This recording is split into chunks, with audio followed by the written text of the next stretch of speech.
Penile implant సర్జరీకి urinary ప్రాబ్లమ్స్కి ఎటువంటి సంబంధము లేదు. ఎప్పుడైనా సరే పెన్నిస్లో 3 కంపార్ట్మెంట్స్ ఉంటాయి. ఒకటి యురెత్రా అంటే యూరిన్ వచ్చే దారి అనమాట. అండ్ 2 వచ్చేసి కార్పోరల్ బాడీస్ అంటారు, లేదా కార్పోరా క్యావర్నోసా అంటారు. యురెత్రా అనే కంపార్ట్మెంట్ నుంచి యూరిన్ వస్తుంది.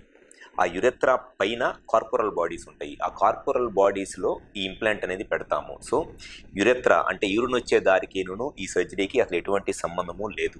జస్ట్ ఇది కార్పోరల్ బాడీస్లో పెడతాం కాబట్టి యూరిన్ వచ్చే దారిని అసలు మనం సర్జరీ చేసేటప్పుడు టచ్ కూడా చేయము. యూరిన్ ప్రాబ్లం అనేది ఈ సర్జరీ చేయించుకున్న తర్వాత ఎట్టి పరిస్థితుల్లోనూ 1% ఛాన్స్ కూడా 0.1% ఛాన్స్ కూడా యూరినరీ ప్రాబ్లం రావడానికి ఈ సర్జరీ చేయించుకున్న తర్వాత ఎటువంటి అవకాశము ఉండదు. సో యూరినరీ ప్రాబ్లం వచ్చిందని భయపడాల్సిన అవసరం లేదు ఈ సర్జరీ చేయించుకోవడం వల్ల. అండ్ సెకండ్ డౌట్ వచ్చేసి ఈ సర్జరీ చేయించుకున్న తర్వాత ఇన్ఫెక్షన్స్ ఏమైనా వస్తాయా అని.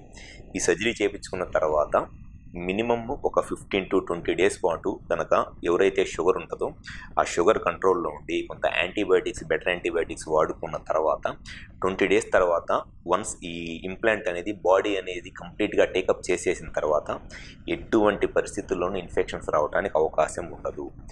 ఎవరిలో అయినా సరే ఒక 10,000 మందిలోనో 1,00,000 మందిలోనో ఇన్ఫెక్షన్ రావడానికి అవకాశం ఉంటుంది. జస్ట్ ఒక 1,00,000 మందిలో ఒకళ్ళకి ఇన్ఫెక్షన్ రావడానికి అవకాశం ఉంటుంది. అది కూడా ఎవరిలో అంటే సర్జరీ ముందు ఇన్ఫెక్షన్స్ ఆల్రెడీ ఉండి లేకపోతే షుగర్ కంట్రోల్లో లేకపోతే అటువంటి వాళ్ళలో ఇన్ఫెక్షన్ వస్తుందిలే. కానీ వన్స్ సర్జరీ అయిపోయిన ఒక 15-20 డేస్ తర్వాత ఇన్ఫెక్షన్ రావడం అనేది ఎట్టి పరిస్థితుల్లోనూ జరగదు.